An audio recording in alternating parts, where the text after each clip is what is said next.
lesson 35, continuing to read from the Yoga Sutras of Patanjali about the philosophy of the Kleshas. Chapter 2, Sutra 13. As long as the root is there, it must ripen and result in lives of different class, length, and experiences.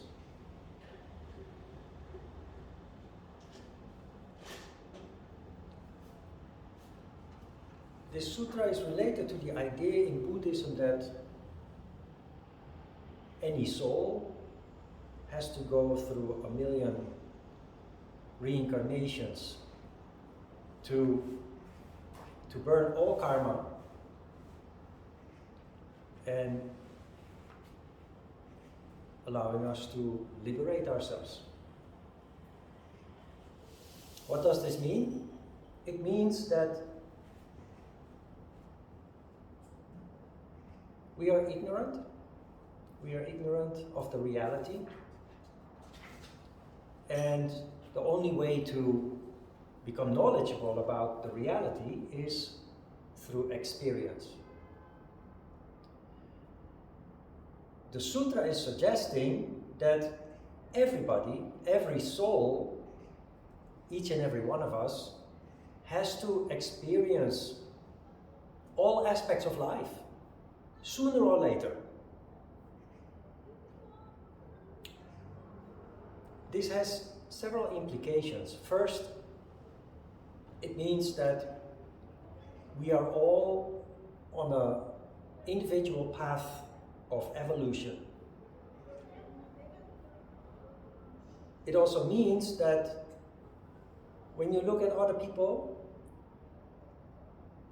and you have a tendency to compare or be judgmental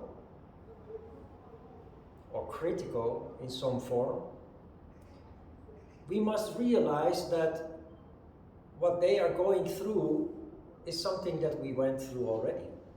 And the reason why we are critical or judgmental is because we have become knowledgeable about the situation they are still ignorant about. So that carries within it an appeal to show some compassion to other people's shortcomings, weaknesses, and of course ignorance. The suggestion here is that in one life you will be prosperous, while in another life you will be poor. In one life you will live until a very old age. In another life, your life is cut short prematurely. In one life you are born in a male body, and in another life you are born in a female body.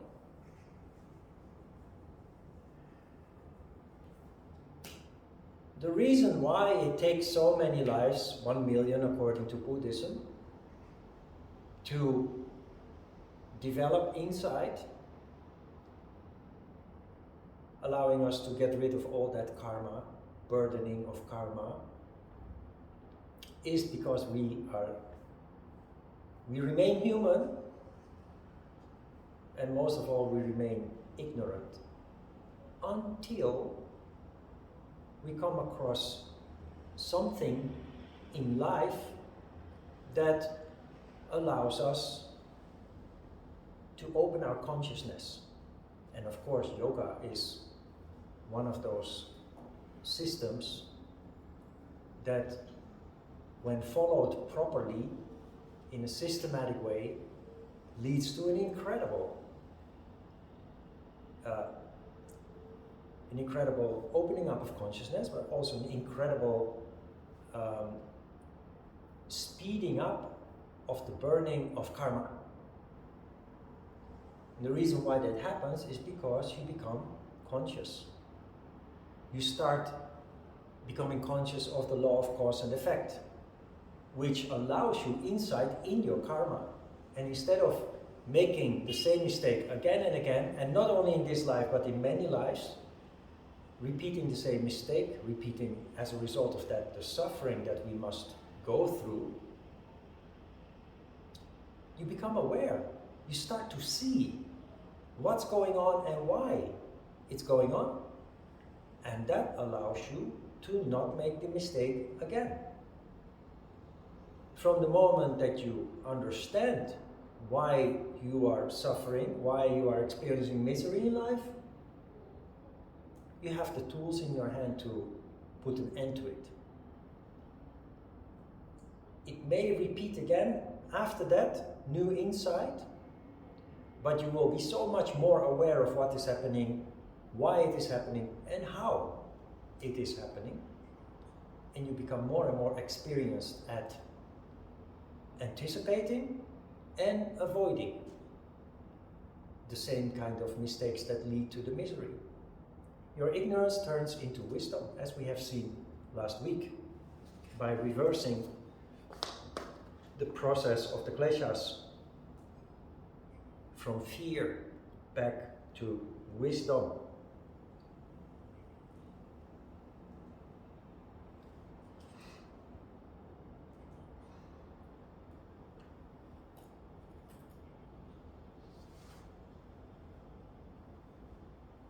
Sutra 14. They have joy or sorrow for their fruit, according as their cause is virtue or vice. The law of cause and effect does not apply only to misery, to negative experiences in life. If we plant negative seeds, if we emanate negative vibrations, negative energy, we attract negative vibrations, negative energy. There is this expression that says, he who lives by the sword dies by the sword. But if you do good, good will come to you. That is this sutra. The fruit, they have joy or sorrow for their fruit, which are two opposites, joy or sorrow, according as their cause is virtue or vice. Virtuous behavior, positive actions, positive thought. Don't forget that thought is very powerful and that people subconsciously pick up on your negative or positive vibration and will act and react in kind. Lead to positive things becoming more and more attracted into your life. Negative things are being attracted, kleshas come our way when we plant negative seeds, when we engage in negative, destructive behavior, including thoughts.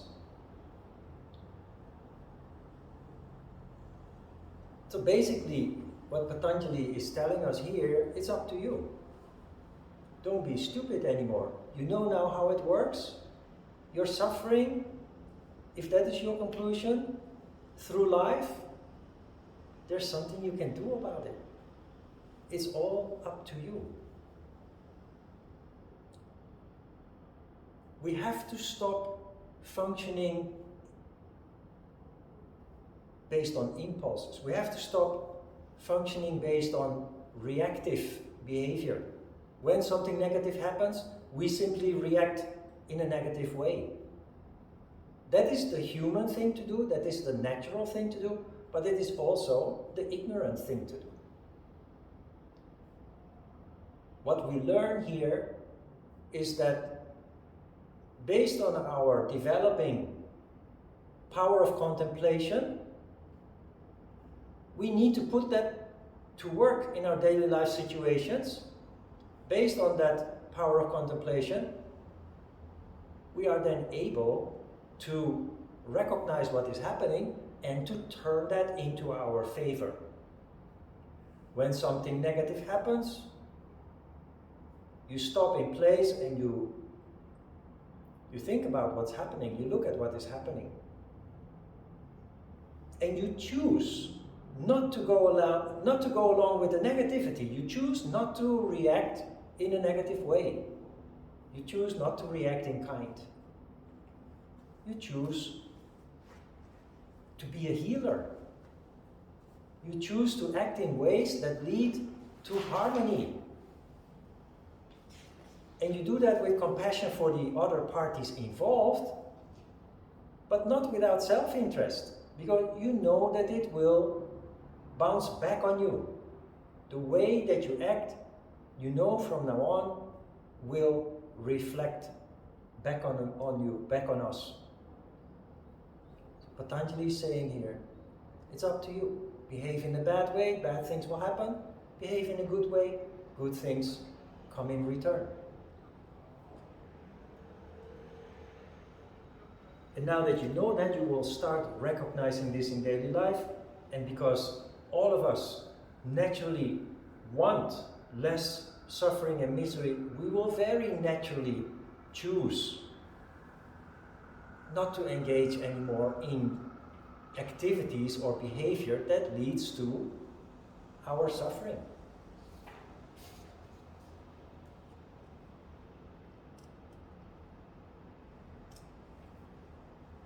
Sutra 15.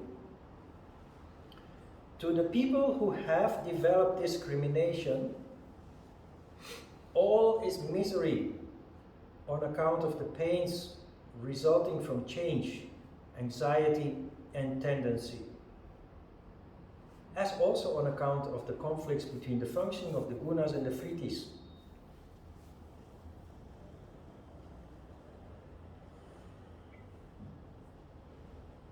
We talked a little bit about this last week, and I called it one of the diseases of the disciple.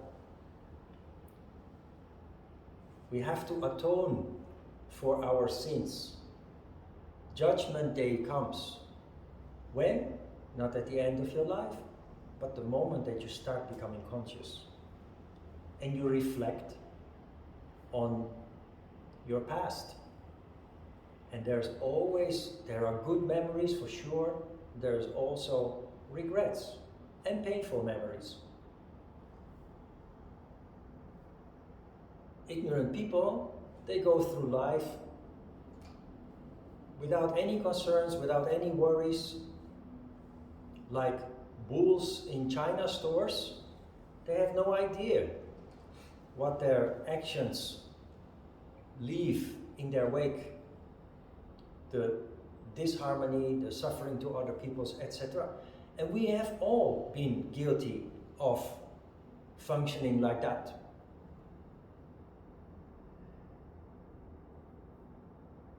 I watched the whole series of Vikings. Vikings is based on historical fact, but then dramatized on Netflix. It used to be on the History Channel and then later Netflix. And I came across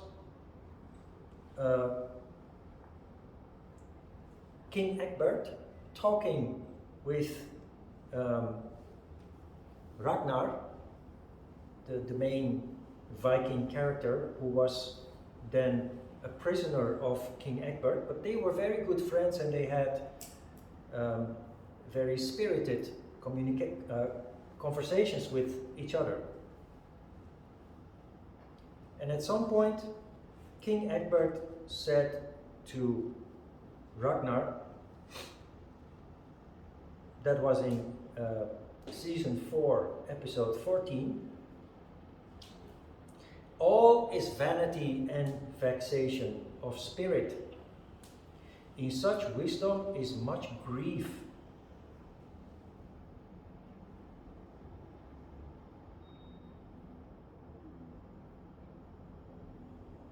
And he that increases knowledge increases sorrow. That is King Egbert's interpretation insight that is very similar to Sutra 50. The moment that we become conscious, our suffering starts. That is considered a disease of the disciple because, and this is the problem when we practice yoga without philosophical foundation, which these days many people do. They practice yoga without studying these texts. And so they become more sensitive, they become more conscious, they start to dig in the past, and they start to suffer. They become emotionally unstable.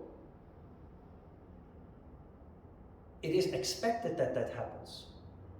Not only in yoga, but considering that King Egbert doled out such insight, philosophies around the world are aware of how this works. And it is like we talked last week about how in religion it sometimes is being distorted into the need of self-torture, which is of course far beside the truth. The fact that you become conscious is enough. You do not need to hurt yourself with whips or other means and damage your physical body, to inflict pain on yourself, to come to the suffering that occurs when you become conscious as a spiritual or a religious person. It's happening already, mentally. And it is not something that you try to rub in or make worse. On the contrary, it's very important to be conscious of it. The texts help us to be aware, to expect actually something like that to happen. And the next step is up to each individual to acknowledge, to recognize that something like that is happening. It is a temporary stage if you deal with it consciously, and you come out of it more stable and stronger, mentally more stable and stronger. But it does temporarily make you emotionally, mentally unstable. That is the suffering here. So it is very important to not, when we have a realization of misery, because of ego, we have a tendency to identify with that and drown ourselves in that sentiment. And that is exactly something that we should not do. One of the following sutras will address that issue.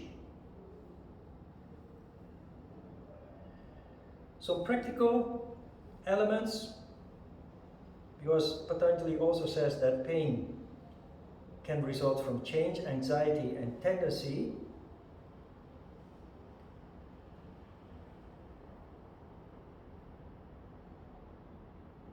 We live in Seoul. When I came to Seoul, there were only 4 subway lines. There are 20 or more now. But every time when a new subway line opens, many bus lines are eliminated. So you are used to go to work or school every day using a combination of bus and subway, and the bus drops you off in front of your office or your school. But now there is a new subway line, and particularly that bus that you always take every day is being eliminated. Your first reaction is grumbling, dissatisfaction, even anger. Because now everything is turned upside down. You have to find a new way to get to school, and maybe you have to walk a lot more than you did before. Change always causes disruption. It's also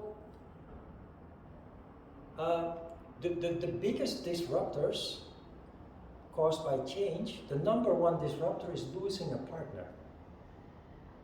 The number two, what do you think is number two biggest disruptor? It's moving house. Living in Korea, I have a feeling that many people don't realize that. Because the apartment block where I live, the flat where I live, 84 units, I've lived there for 14 years. Almost all tenants have moved since then. And they keep moving. In Korea you have moving season every spring and autumn. And so many people in my flat move. They live there for 2 years, contract is over. Instead of extending the contract, they move somewhere else. Or children finish their school, they move to another neighborhood with another school, etc. For me, I don't want to move. Why? Because of this. It just turns everything upside down.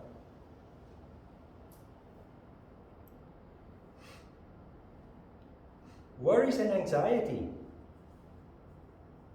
I made a footnote with that one and I wrote bucket list with a big exclamation mark. Worries and anxiety is Muladhara Chakra, fear based. And the reason why I wrote bucket list with an exclamation mark is because we live in a time now that we have the luxury to have a bucket list. We have the luxury to make a list of things we want to do before we die. That's nice, but I realized that actually having a bucket list is an unnecessary reason or trigger for anxiety. Fear that you will not be able to complete the list before you die. What you put on your bucket list, 50 or 100 things to do that you think you must do because they are special, because they are exciting, and the reason is why. The reason why is not always pure either, because if you look at office culture, where people work but have a lot of time to be busy with their hobbies and how to fill in, people are often trying to outdo each other with the trips they make and the adventures they go on. It's not even always pure. But the thing is, with bucket list, is that in itself, subconsciously, it is a cause for anxiety. It's the reason why you make the list in the first place, so that you one by one can check off each of the items. You're afraid that you will skip something. That doesn't mean that you shouldn't have a bucket list. But if you make a bucket list, if you have a bucket list, approach it in a playful way. With the feeling that it's not something that you have to necessarily fulfill. Instead of the feeling that you must fulfill all of those items, just replace that idea with the idea that you will try to do as many as possible. And what remains, that's okay.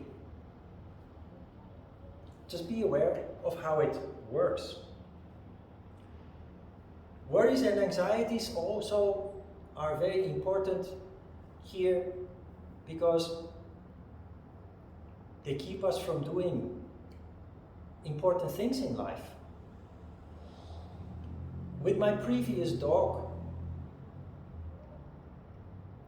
my Hapkido teacher one day told me, you should not love your dog too much, because he saw that I was treating my dog the way you should treat a dog. They depend on you and everything they need, they have to get from you. So you give them love, you give them routine, you just treat them as beings. And he said, don't love your dog too much. And I asked him, I was kind of puzzled. And I said, why? Then he said one word. He said, mudom. You know what mudom means? Mudom is grave. So he didn't want to exactly explain in many words. What he meant is, one day your dog will die and you will be sad. And that's something of course, I know. I know that my dog will one day die. But that is not a reason to mistreat my dog. And that is kind of how he interpreted it. You better mistreat your dog because one day she will die, and then, well, if you hate your dog, then you will not be so sad about it when she goes. What does it mean if I would not love my dog so much because I'm afraid, I worry about the pain that it will bring me when she dies? I'm just denying myself a whole dimension of life that I wouldn't want to miss for anything. And that is the dimension of care. Having a purpose every morning when you wake up to take care of your baby, your dog, like a parent takes care of their child. It is what inspires me. It is what keeps me grounded. It is what keeps me having a routine, a daily routine. It gives me limits also. I can't just travel anytime, anywhere. But you get so much in return. And then, of course, you know that they don't have an eternal life. But you deal with it when that time comes. People all the time say, what if? What if this? What if the house burns down? What if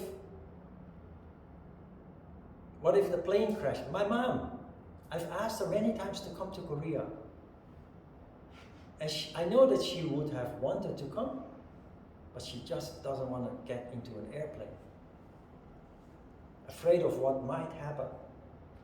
What if the airplane crashes?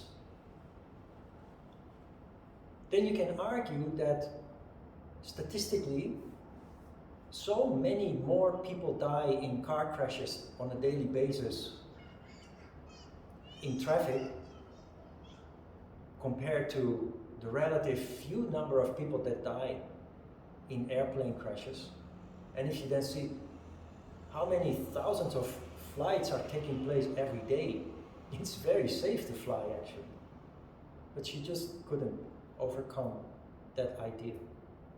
So it kept her from visiting, not only visiting our son, but just seeing another world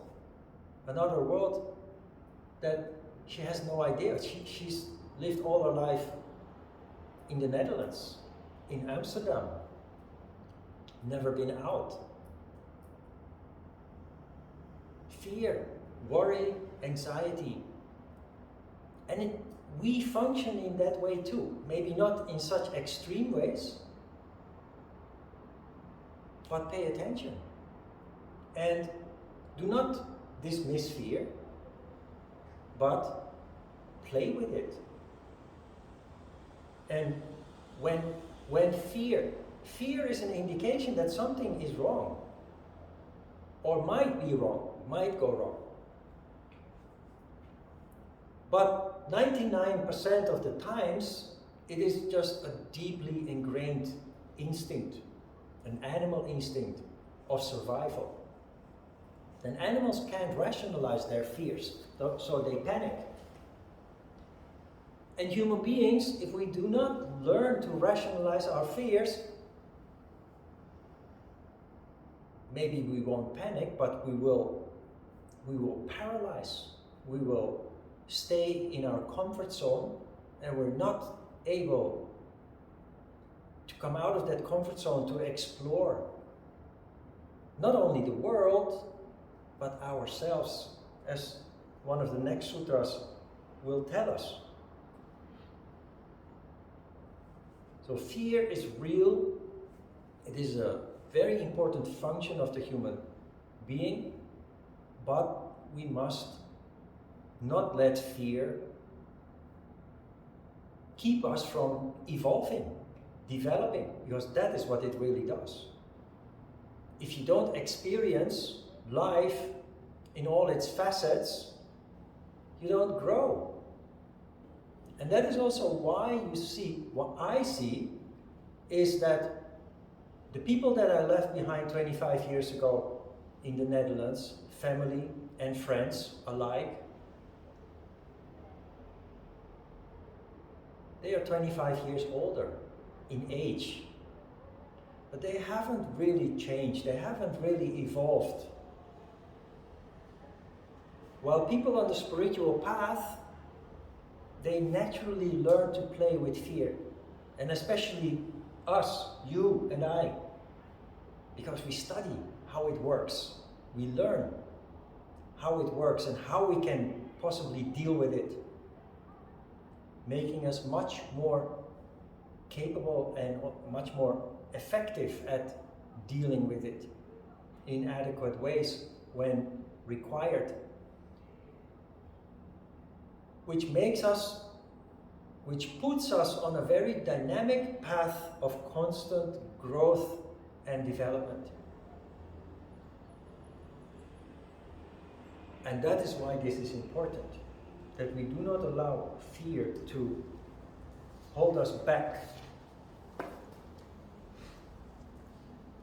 Tendencies and habits, well, I always use as an example for that. Before I came to Korea, I lived on the 5th floor without an elevator.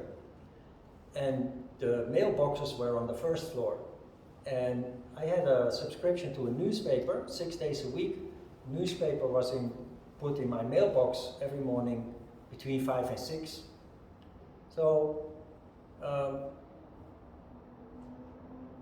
I had to go down 10 flights of stairs to get my newspaper, and then go up 10 flights of stairs to read my newspaper with a coffee to start the day, or tea, or a sandwich. And that is a kind of a routine. It is reading a newspaper or watching the news is kind of meditative, at least for me it is. And so it happens one day that you go all the way down and there's no newspaper. For some reason, you forgot to put a newspaper in your mailbox. And the first thing, of course, is that you are upset. Because now you have to go all the way back up and you don't know what to do. Because every day you have your routine and now you have to find something else to do while you have your sandwich or your coffee or tea.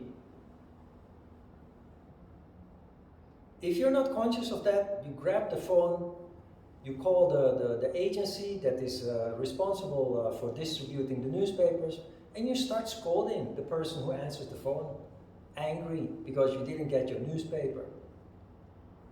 Instead, you call and you just stay matter-of-factly saying that you didn't get your newspaper. They will then deliver it, but later, like after lunch or so.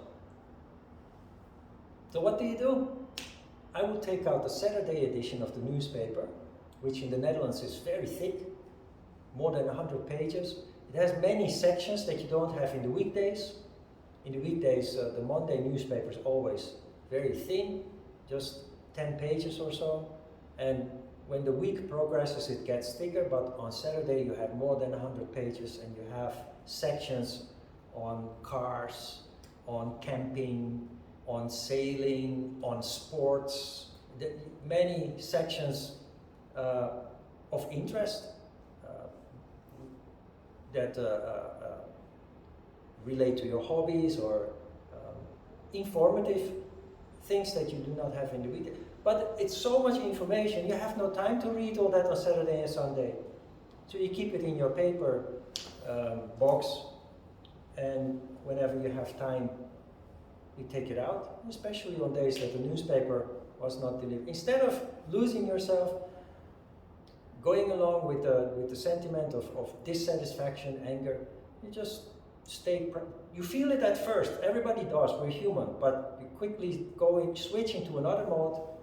You call, matter-of-factly, nicely tell the person answering the phone that you didn't get your newspaper, and you just read some other sections of the Saturday newspaper to stay as close to your routine as you possibly can.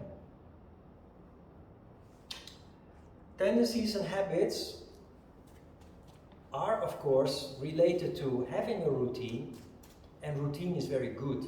Routine is very stable. It allows you to use the limited amount of energy that you have for other purposes, because disruption diverts valuable energy. And that is why we are so disturbed by these kind of events. So try to not be aware of how this works, and try to not be disturbed too much by it simply. Try to stay practical, switch into another mode, take control really. That is what it is about. The last one is conflict between conditions and worlds. That is about the conditions that fluctuate. Tamas, rajas, and sattva. When we're in a tamas condition and we have to do something, we will grumble, because when you're in a tamas condition, you'd rather just stay put on the sofa, maybe with a remote control in your hand, so you can watch Netflix or so. Because in a tamas condition, you are kind of lethargic. Your body is asking for rest.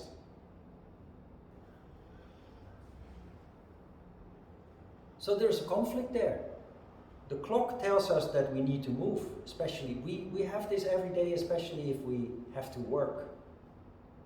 Maybe you sleep a little late because you're busy. You have a family life after work, dinner, watching your favorite program, or work on the computer. Sleep a little bit late, but next morning the alarm clock will tell you that it's time to get up. Your body doesn't feel like it yet, but the clock tells us you must move. Here you have a conflict between the conditions and the worlds. You're still in the tamas condition. You have to tear yourself out of your tamas condition, force yourself to start moving, because you can't afford to get late to work or come late to class in school. Very often people push a snooze button on their alarm clock. My experience is it's natural that you want to do that. You want to postpone the moment that you actually have to move to the very last moment. But then you have to hurry. Not only that, I noticed that my tamas becomes worse if I snooze. So the best way for me to overcome the conflict between the conditions and the worlds, between tamas, rajas, and sattva, is the moment that the alarm clock goes to just get up immediately. And you will be awake very quickly. There's no grumpiness, there's no eyes that need toothpicks to be kept open. You just start moving and energy starts to flow. And there's no negative, there's no grumbling or grumpiness, or just start moving. It really helps, it really works. Showing that you can take control of your condition. It's not just pranayama in which you change your energy condition. It's really about attitude. And that is, in the end, the whole key in everything that you learn in yoga, is that one of the strongest means to preserve and to control energy, in the end, is attitude. Choosing attitude. The exercises are only for reconditioning, but in the end it comes down to attitude.